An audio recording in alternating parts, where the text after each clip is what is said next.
look at, it says a runner in the Christian race. A runner in the Christian race.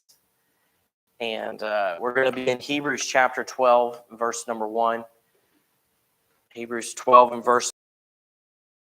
Just gets the handout there. And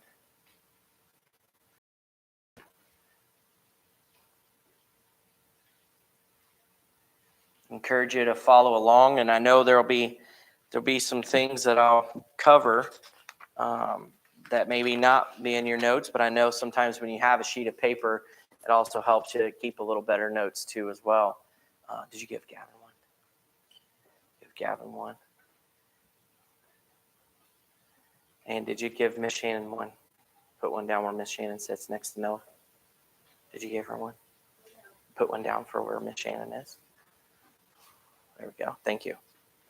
All right, Hebrews chapter 12 and verse number 1, the Bible says, "Wherefore, seeing we are compassed about with so great a cloud of witnesses, let us lay aside every weight and the sin which does so easily beset us, and let us run with patience the race that is set before us, looking unto Jesus, the author and finisher of our faith, who for the joy that was set before endured the cross, despising the shame, and is set down at the right hand of the throne of God." And as if you study or read through any of the Pauline epistles that Paul wrote, one of the themes that you'll notice or that you'll see, the Apostle Paul is always challenging Christians, and he's always challenging them in a race or challenging them in an activity, in a physical thing. And during the time the Apostle Paul was alive, if you look at the history of the Olympics and you look at the history of that, in the Roman culture, they had the Roman games. And those were very big, challenging things. And those were very big games that went on. And the Apostle Paul always likened certain things in the church. And when he inspired the church and when he admonished the church, he said, hey, take the passion that you have for this and put it over here. And use that same passion. And here we're going to look at, as you notice, he says, "Wherefore, seeing we're also compassed about with such great a cloud of witnesses," right? So you're thinking of you're in a coliseum and you're that maybe the runner. And for instance, here we're going to look at running. And as we were watching the Olympics, when they did the Olympic running, they were in a coliseum, and the coliseum was packed, and people were cheering on their nation, or cheering on their representative. But he says, "Let us lay aside every weight and the sin which does so easily beset us, and let us run with patience the race that is set before us." And as we look into some things, as we get in and we look into this, I want to talk just for a few minutes on a runner in the Christian race. In our Christian life, we are to run a race. Now, physically, we are not going to be go and running as a Christian. But it's speaking metaphorically that we have a race in our Christian life that we take part of every day. Don't we? We get up every day. We put on our clothes. Some people take showers in the morning or in the evening. Some people maybe to get their breakfast. Some people, who in here is breakfast eaters? You got to have breakfast. Okay, there's quite a few. Who's some in here that can say it can come or go when it's breakfast? Okay, who's some that definitely has to have lunch? Okay, there's some lunch. What about dinner? Anybody have to have dinner or supper, as some people call it, right? Some people say, hey, I need this or this I have to have, right?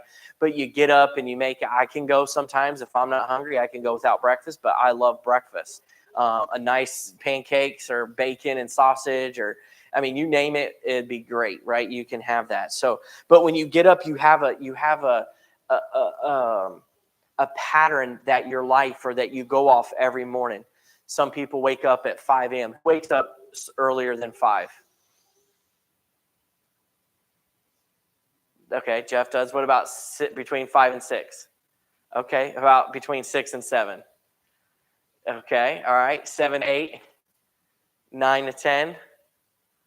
Okay, so sometimes when he sleeps in when he's growing, but we have different patterns, right? How many can wake up without an alarm clock? Can you wake up pretty religiously?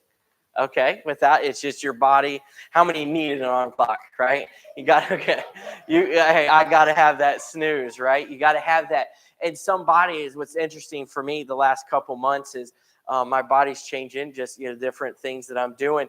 And some days I'll wake up at 6 a.m. and I'm wide awake and I'm ready to go. Drives Heather absolutely insane. right? Because I'm like, hey, let's go. We got the day going, TikTok, And she has that same reaction, Samantha, like go, leave, go out of the room, right? But we have a pattern that we liken our lives to every day. And I venture to say everyone in here doesn't like their pattern to be upset, doesn't like to be changed. We have our routine. We have our steps that we do. We have our things that we do. And if you interrupt those steps, it's going to be Jesus is coming, right? We're going to we have a pattern. But our Christian life and our Christian race, we're running a race. And we have things that we need to do. God likens a life as to a marathon and a race. And I always challenge new Christians, and I'm very encouraged on some of the new Christians and new ones that are coming to our church. When I talk with them, they say, man, I'm experiencing this. I'm like, listen, I understand, but you got to think the Christian life is not a sprint, it's a marathon, right? Just because you get saved doesn't mean everything's going to turn into peaches and cream, right? Just because it's, hey, guess what? Life still happens. Why? Because we lived in a sin-cursed earth. We have sin-cursed body. We live in a sin-cursed flesh, and we deal with sin-cursed people, right? Nothing's going to be perfect until we get to heaven, and I can't wait, right? But the Christian life is a marathon. You are the runner. How many in here love to run?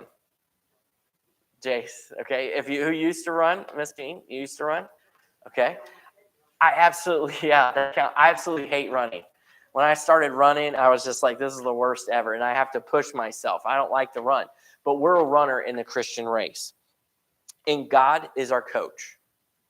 God is our coach, and he's challenging us.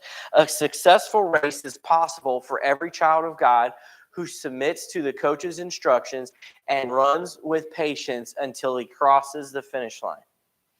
I think of this, the male sprinters for the 4x100 relay team for the U.S. completely botched the team, and they lost. They didn't even place. And in the Olympics this past year. And every one of them said, why didn't they listen to their coach? All four of the legs of the runners, all four of them messed up on something, and it ended up costing them. They didn't even get to place. They didn't even get to medal because they didn't listen, and the coach just stood there and was like, and everybody was like, why didn't you listen? Like, you didn't put in the effort. And they were the fastest guys. But they botched the handoff on the passing the torch and passing the baton and that. And they botched it. They didn't listen to their coach, and they didn't train and do the things because they took it for granted. Try not to get ahead of myself, but those Olympic guys, they brought out some articles, and they said, hey, when it was come time training, they would do this and this, and then they would just take it easy the rest of the training time. Wow, we can't do that as Christians. We have every day is a new day. We're not promised a tomorrow, are we? Take no thought for your life, for what is your life? It is even a vapor. It appears for a little time and vanisheth away.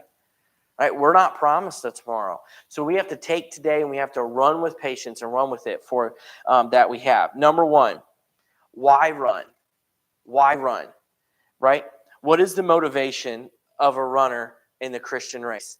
There is run because of the witness of historic runners.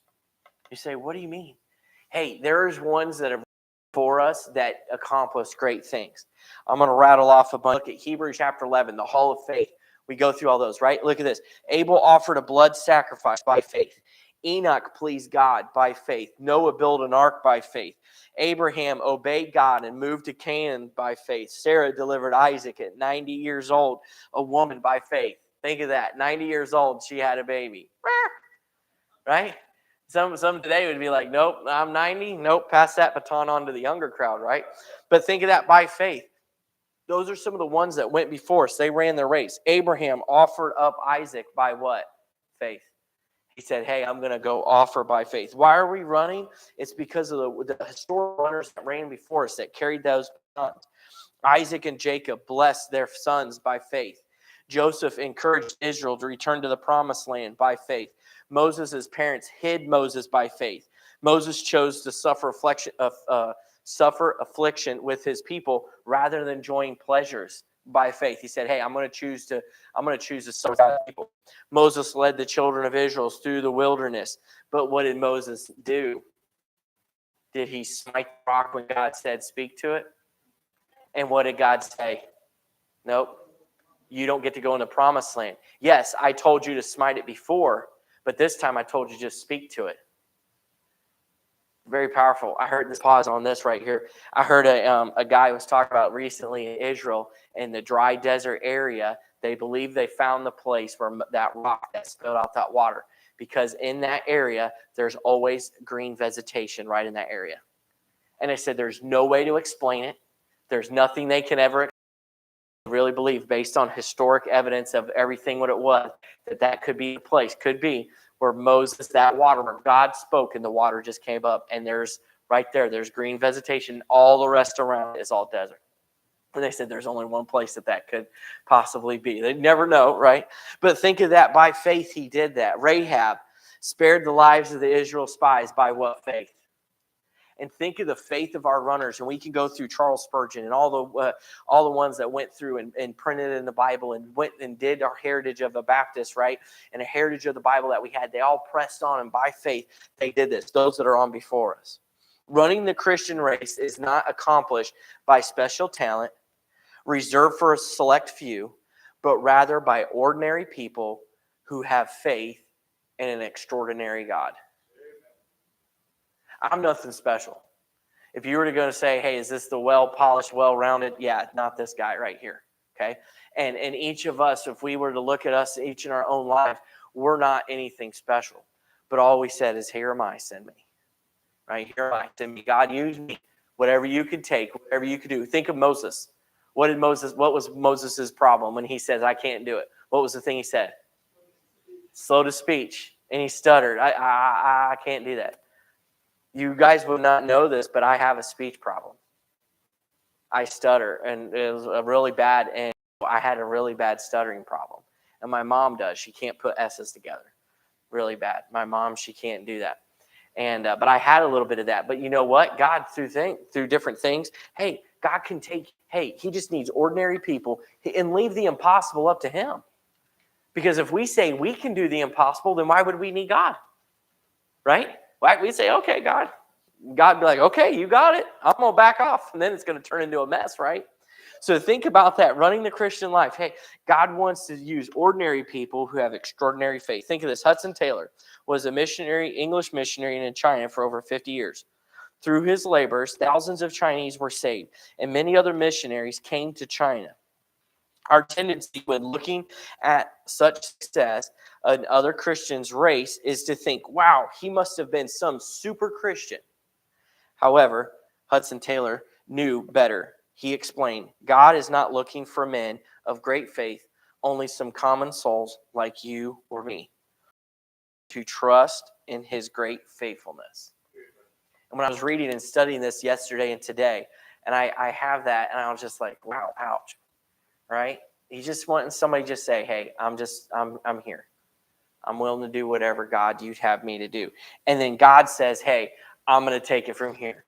And then we look at that and say, wow, look what God did with that person. And sometimes we look at people that, hey, I'm this dignitary, I'm accomplished. And, it's like, yeah, God's looking for ordinary people. Right? If you're polished and bringing your great things to God, God's going to be like, I can't use you because you're going to think it's all about you. And it's not about us. It's about him. When men had been trying for many years to break this mile record over 4, I'm going to read this here and we'll get into it. Men have been trying for years to break the 4-minute mile. However, Roger Bannister, a 25-year-old British medical student, he became the first man to run a mile, and his time was 3 minutes and 59.4 seconds, achieved by the Infirmary Road track in Oxford, and was watched by 3,000 spectators. What a significant to note that just 46 days after he broke the 4-minute mile, his new record would be broken. And many have broken that since, a sub-4 mile.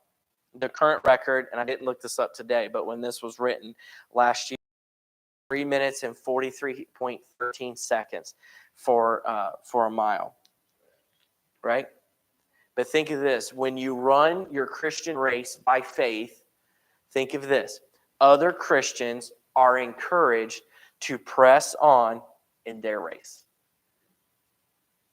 So you in your race that you're running, and you're going to hit faults, you're going to be failures, there's going to be up and down, but you're running your race, you're staying at it, you're encouraging others to say, if they can do it, I can do it. If they can do it, I can do it. And your faith, and you're there, will encourage others. Think of this. B, in your notes, run to win a prize. I do not like anybody that does not like to compete to win. I'm just here to participate. No, we're here to win, right? I do not like losing. Just ask my boys, even in Uno at home. Heather's like, come on, it's a game. I'm like, no, I want to win, right? I'm going to lay down that draw 4, and I'm going to lay down another draw 4, right? Because I want to win. And in our Christian life, we win at the end, right? We know Jesus Christ rules and reigns, but in our race, we need to run to win the prize. I think there's some Bible verses in there that you can have, but think of this. Even one of these sufferings would discourage an average Christian from continuing his race. All of the things that the Apostle Paul went through. Thrice I've suffered shipwreck. I was in perils of water, in perils of robbers, in perils of my own countrymen, in perils of the heathen, in perils of the city, in perils of the wilderness, in perils, and on and on and on. And the Apostle Paul, all these things that was happened, right? And then he was beaten, saved 40 stripes, saved 1. He was beaten many times. But you know what he said? Hey, I'm pressing on. I'm caught for the cause of Christ. Think of this. The Apostle Paul, before that was Saul, right? He persecuted Christians, did he not? But then he gets saved, and now he's called to preach, and he's saying, I put all my effort into persecuting Christians. I'm going to take that effort, and now I'm going to share the gospel. And he was hit with persecution. He was hit with things, and yet he says, nope, I'm not going to do it. If anybody was going to quit, you could say, Paul, man, you've been beat beyond stripes, right? He received stripes 5 times. After the first set, I'd be like, am I really doing the right thing, right? 39 stripes, but he did it 5 times. You know what he's dedicated? He says, I'm winning a prize. I'm doing it for the Lord. I'm doing it for the Lord. Why do we press on in ministry even when why did he press on in ministry even when his life was threatened? Look at your verse says there in Philippians 3:14. I press toward the mark for the prize of the high calling of God in Christ Jesus. He says it's because of Jesus. There's no other race that I need to run. There's nothing else that I need to do. It's all Jesus and Jesus, Jesus, Jesus. Paul, he kept his eyes on the prize. Kept his eyes on it. When danger looked obviously near and persecutors assaulted him, the prize motivated him to press on. He says, I'm pressing on. He ain't going to stop me. You ever hit that point where you're in maybe a game and you're like, all right, now we're getting into the trenches and we're digging our heels in and I'm going to win. Like these are the things I'm going to press through. Why? Because I'm going to win now. Now you've aggravated me enough. Now I'm going to smoke you. Right, I remember, and a little story when I coached in the paintball team, and we were playing in a tournament, and after that tournament ended, there was another tournament, and the coaches got to play in that. And I remember we were in Toledo, and my brothers and I, we were playing in a tournament, and there was a team of younger kids. Let's say like Noah, it'd be like Noah, Gavin, and Jace playing in the tournament, and they knew that they wasn't going to win, but they wanted to participate. So everybody would go in and they would play with them, and they were having fun. Well, this one team had to move up in the bracket, and they had to play that team. And they smoked these kids. And it was bad. It was awful. And I remember we're standing on the sidelines, and we had to play the winner that one. And we knew the kids wasn't going to win anything. It was just they were there having fun. They were learning, right? But this is a tournament. Well, that team just smoked them. I mean, it was ugly. They shot them up and down. And I remember I looked at my brother Doug and I said, these guys. I was like, don't stop running. Don't stop shooting. We're just going to go for it. As soon as they blow the whistle, it's done. Because what they did to the kids was like everybody would at least let the kids shoot out one guy, right? Let them play in the game to get them an experience, to get them to learn and things like that. And we said, nope, that was it. We won that game in 26 seconds. And we ended up winning that tournament. And that team, like everybody because they fell down to the losers bracket, and they quickly got eliminated because everybody saw how they treated them and said, nope, we're revenging for the kids, right? And that's that. Everybody took that motivation, and I remember that we just ran and we shot and we just destroyed them. But we get motivated. We said something inside of us stirs us up that says, "All right, now the game's on. We're gonna win." Right? And we have to do that in our Christian life. Circumstances in life happens, but our determination for the prize, for that mark that Jesus Christ has. Even Jesus was strengthened to endure the cross because he focused on the joy that was set before him, right? Who for the joy that was set before him endureth the cross, despising the shame. All right, jumping through. We're going to get through this lesson tonight. All right, how to run. Number two, how to run. We need to run with all you have. Put all your might. Put everything in there. Put it all on the line. Lay it all out there. And say, hey, I'm going to run with everything I've got. As a Christian, I'm just not going to stop. And I remember when we played that team, I told them, I was like, guys, we are just going to go. And I was more pumped up than any of them.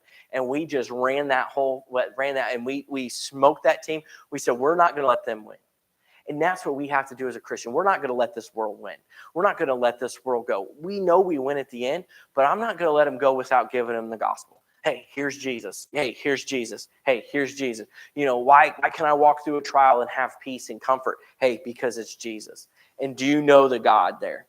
Half-hearted effort is ineffective in the Christian race as well. Jim Elliot, a missionary to Ecuador, who was martyred at the age of 28, said this: whatever you are, be all there.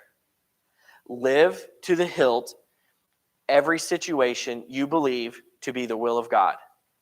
This is good advice for all of us. Give 100% running the race that is set before us. We need to run the race. Look what in Colossians there, 3:23.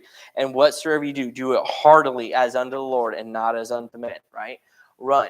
Now run within the rules. You know, we have to run within the rules. We have to run within the boundaries. At the Olympics, there was a lady that she was running, and she started prematurely. She was going off that time when they say, ready, set, and then she got right before they fired the thing, stop, she got disqualified. She started early. She wasn't following within the rules. They can't go until the gun sounds, right? But as Christians, there's some things that we have to do. Think of this. God's grace gives every Christian the ability to navigate the racetrack of his life successfully. God gives us the rules to play by in the Bible. It says, hey, here's how you got to live as a Christian. Here's what we need to do as a Christian. We need to run those races. We need to do that. Think of this. Run without weights. You guys have, I say this all the time, right? That weight in the sin that does so easily what? Every one of us has a sin, don't we? And it's that sin that easily besets us. I'm not going to tell you what mine is, right? And you don't need to tell me yours, right? But we all know what those weights are. We could put them in our pockets and we could run. And I was noticing the sprinters when they ran, they didn't put a backpack on and say, hey, I'm going to run this race with a backpack, or I'm going to put on baggy shorts. They got into the fit gear and they got into their mode and they said, I'm going to run the race, right? We were watching the biking one, and Weston's in the cycling right now. So he was all into that. He told me, Dad, can I start training? Because I want to be one of the cyclists for the U.S. We need to win this, right? And I said, buddy, if you want to start cycling now, these hills around here will get you prepared for that, right? And he's like, can I get snacks on the way? And I was laughing, right? He goes, well, they reach back and they have a water bottle on their pack and stuff. And I was like, there's very limited. He goes, man, well, how can I stop and eat? I was like, you have to train, buddy. You have to put your body and you have to train and stuff. He goes, well, I don't know if I want to do that because I need to take snacks. He's like, can I take some Slim Jims and put them on my bike, or the Chomps? And I was like, buddy, no, you can't do that, right? But we have to take away the weights in our life. Now, think of this, though. My weight may be different than Brother Jeff's and Miss Veronica's. The weight that they have, just because God's dealing with me about it, doesn't mean God's dealing with you. Now, if it's a sin in the Bible, it's a sin for everybody. But there are some things that God has maybe put extra maybe on my heart that he hasn't Brother Jeff. And maybe he put some extra things on Brother Jeff that he hasn't put on mine. Because Brother Jeff says, hey, the race I'm running, I need, and same for each and every one of us. So there's some weights that we have to say, God, are there weights? That is so easily. And as we run, let's run without the weights. Let's run without that. I won't. There's a lot more we can get into there. D is run with patience. Ugh. Tribulation worketh what? Patience. And patience what? Hope. And hope what? Experience. Right? We get to run in a race, and we get to run with some things, and we get into that experience, and we get to run with that, right? But when we ask and we pray for patience, and God, he says, hey, are you really wanting patience? And we say, God, in this situation, I'm going to shoot this person right now. But I need to have patience, God. Why? Because I'm running a race with you. And God gives us patience. Think of this. Patience in a race is the ability to endure until the finish. Right? It is the inner strength to refuse to become frustrated and quit when one is exhausted or cramping or injured. It said patience. Think of this. Perhaps you're experiencing difficulties and have been tempted to fall out of your Christian race. And we all get there. Every one of us do. And sometimes you wake up and you get out of bed and you just say, I'm done. Right? I am not living for Jesus today. Why? Well, some days we got to stay up and say, you know what? I always say this, not today, Satan. And I'm not talking to Heather. Right? And not today, devil. Not today. You're not going to win today. Right? I'm running the race, and guess what? Now I'm getting mad, and now I'm going to give out 10 more extra tracts. Right? Now I'm going to tell somebody else about Jesus, right? We have to run that race. Don't give up. Instead, grow in patience. Ask God, say, hey, God, help me to grow. And we say, don't pray for patience. But as we grow in our Christian life, we need those things. The last couple ones here, and we'll be done. Where to run. Where to run. Number 3, where to run. The fastest, strongest, most agile runner will never win if he is in the wrong racetrack. Right? If you're on the bike track that they just go in circles and you're in the running one, that's the wrong track. And it's like, what are you doing? Right? But I was looking at the cross country race. If the cross country guys were running where the cyclists go, wrong race. Right? We have to have the right track. Proper breathing and technique and development through hours of training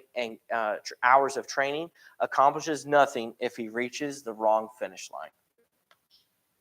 We have a finish line that we're going to cross over the River Jordan, and we get to heaven. That's our finish line there. As Christians, we must be careful that we run the race Christ has set before us rather than choosing our own direction.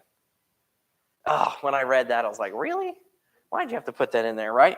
But we want to reach the proper finish line. We want to have the proper goal. We want to have the proper thing. One, we need to run to Christ. Keep Christ in focus. Keep Christ in there. I was thinking of the Patch the Pirate one that we listened to, marathon. That it's Mount Zion Marathon. And in the marathon race, when they're running a race, the cross is at the top. And they say, always look at the cross. Keep your eye on the cross. Keep your eye on the cross. Why? Because you keep your eye on Jesus, he'll help you through. Many things there that we can cover there. Run to Christ, but others run in other directions. When some run to Christ, but others run in other directions. Keep focused on him. B, run to the finish.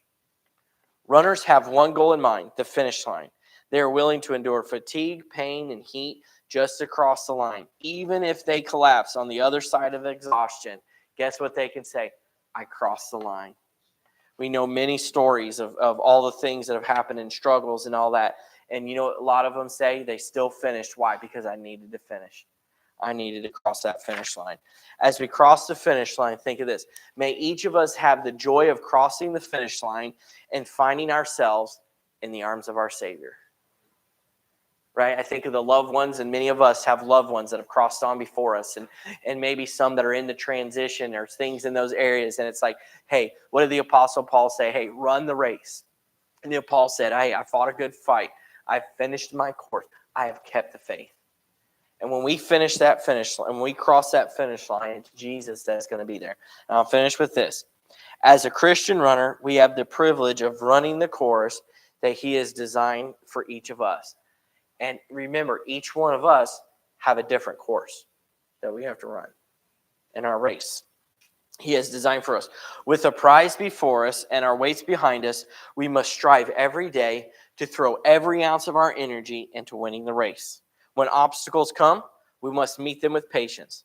When we are wounded and we are weary, we must run to Christ. For if we continue running, we will one day have the joy of crossing the finish line and hearing our coach say, well done.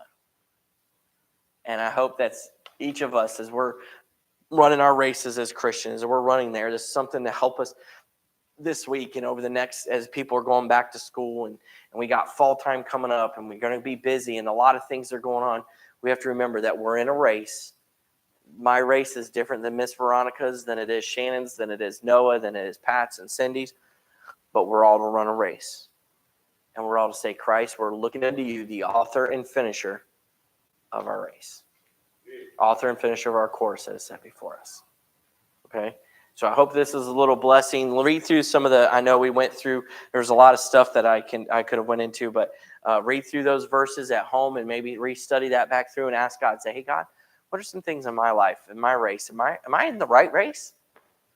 Right? Some people just say, hey, God, am I doing it the right way?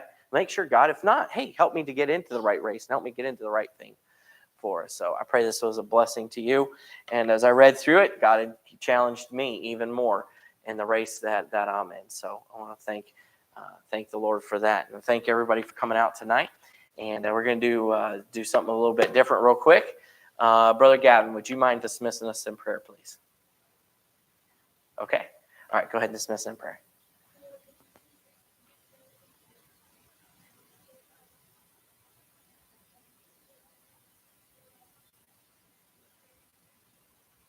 Amen. God bless you. We'll see you guys on Sunday.